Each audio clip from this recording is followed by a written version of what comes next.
Nandito na naman tayo para sa isang napaka-sweet, nakakapanabik at sobrang trending na love story nila Kalingap Jomar at Carla. Ay aking makilala.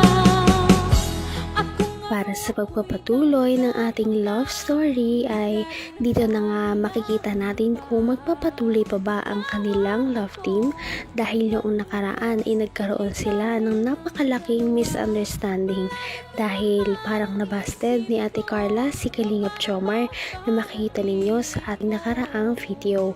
Dahil nga sa sakit na nararamdaman nito ay talagang nag-inom pa nga si Kalingap Jomar sa sakit na kanyang nararamdaman at noong pumunta si Ate Carla ay hindi niya naiwasan na parang paalisin ito dahil hindi pa siya makamove on sa mga sakit na naramdaman niya noong nakaraan sa sinabi ni Ate Carla.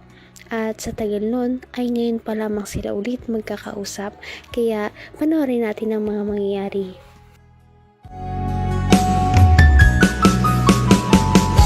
Ang nais ko lang.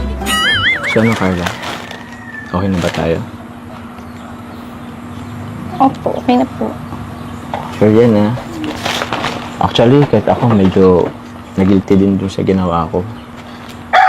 Ayoko sanang, masakit din naman sa akin na umalis ka.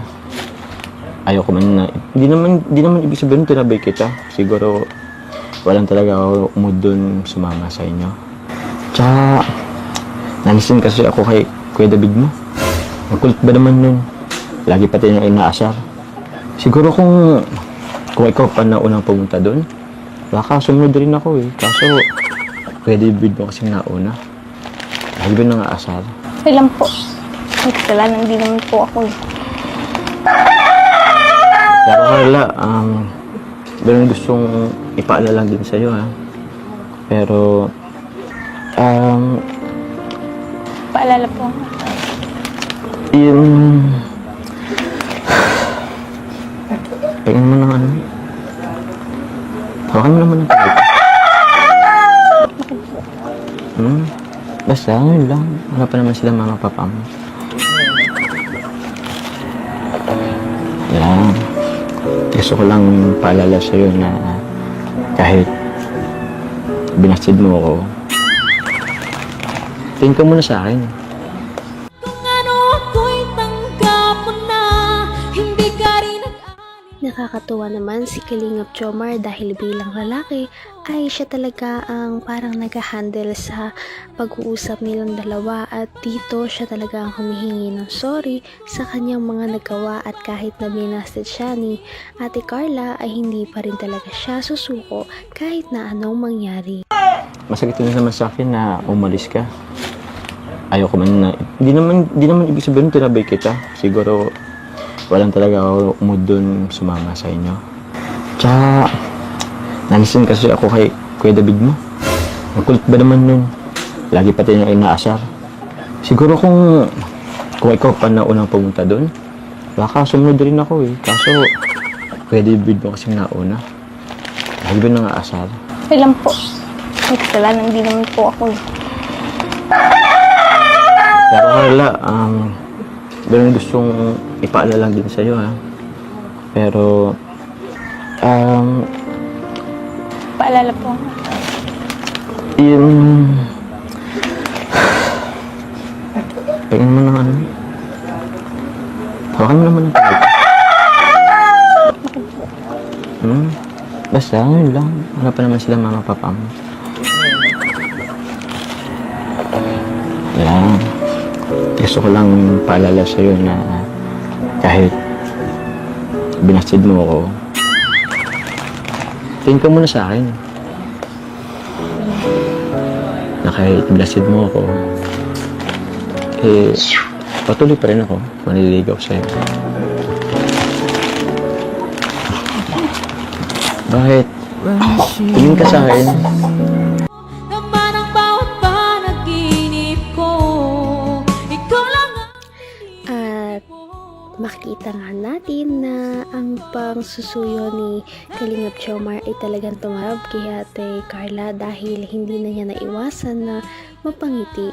At syempre, nakikita din natin na parang magkakabati na nga silang dalawa dahil gumagaan na ang tensyon sa pagitan nila. Tingin ka sa akin. Bakit? Makulang po akong tubig po. Okay lang, di naman ako na uhaw eh. Bro, ano yun? Basid ba ako ulit? Di ko kuha lang yun ng tubig. Huwag ka mawala ng pag-asa. Kakasuyo ko pa lang eh. Parang ano nga eh. Parang iba yung ano. Parang kinilig. Parang kinilig siya. Kinilig ba? Nakita mo? Kumaligid kasi sa akin bro, hindi ko ito nakita. So nakita mo? Baka nahiya yun. So ano? May pag-asa naman sila. Ay, thank you. Salamat. Ikaw, tubig mo?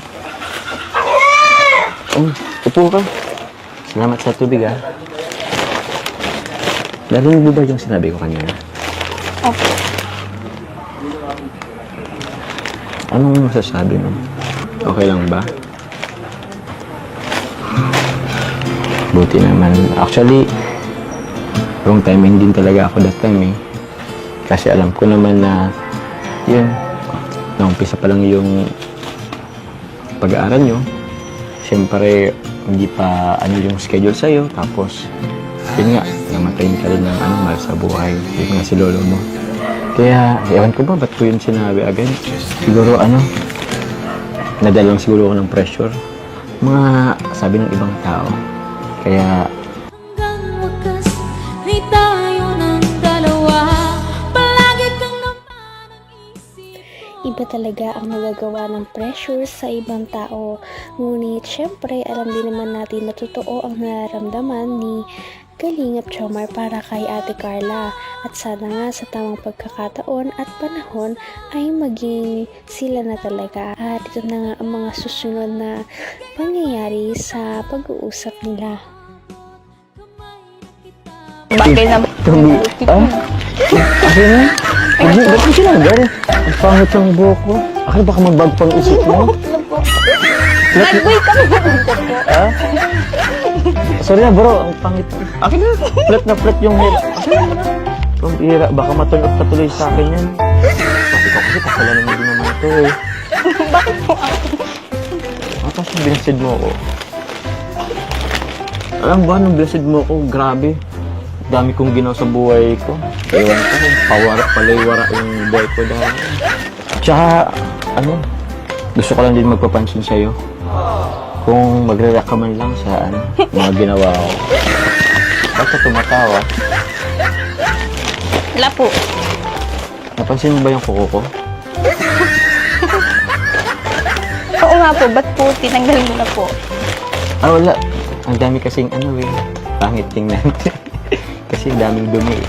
Hindi pala ako marunong. Daming isang nakalagpas at kuko ko. Ayan mo na. Tsaka huwag mo na ipalala yun. Tapos naman na yun. Turante naman. Masaya na ako. Basta sabi mo, tuloy pa rin ako Pumayag ka na. Kayo pong bala po. Kaya, may asahan ba ako sa'yo? Ano naman yung pakiramdam mo na tuloy pa rin ako?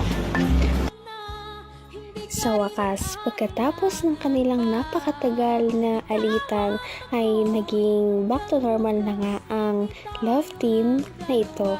Kaya sa pagbabalik ng kanilang love team ay maaasahan natin na marami pa talagang mangyayari na pagpapakilig sa dalawang ito. At aabangan na natin kung magiging sila na ba talaga. Patindi na ng patindi ang mga pangyayari sa kanilang love story. Kaya naman sobrang dami talaga ang kinikilig sa kanilang love story at palaging nag-aabang.